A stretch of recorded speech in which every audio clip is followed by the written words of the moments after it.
অবশেষে শর্ত মেনে মিলছে আইএমএফ ঋণ। জুনেই মিলতে পারে ঋণের চতুর্থ ও পঞ্চম কিস্তির $130 কোটি। এ তথ্য নিশ্চিত করেছে বাংলাদেশ ব্যাংক। একাধিক বৈঠকের পর সংস্থাটির সাথে সমঝোতায় পৌঁছানো গেছে বলে জানানো হয়। বিশেষ করে দুপক্ষই কিছুটা ছাড় দিচ্ছে বিদেশি মুদ্রার মান নির্ধারণ ইস্যুতে। এছাড়া অন্য পদক্ষেপ হিসেবে আলোচনায় এনবিআর এর বিলুপ্তি ও আলাদা দুটি বিভাগ গঠন। ঋণের বিষয়ে বুধবার সংবাদ সম্মেলনে আনুষ্ঠানিক ঘোষণা দিতে পারেন governor doctor Ahsan H Mansur.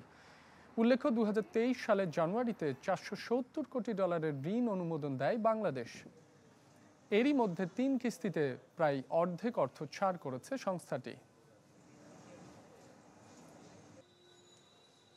নগদ পেমেন্টে 500 টাকা পর্যন্ত ক্যাশব্যাক আর লেনদেনে প্রতিদিন ডিপ ফ্রিজ এবং ঘন্টায় ঘন্টায় এসি টিভি সহ দারুণ সব গিফট।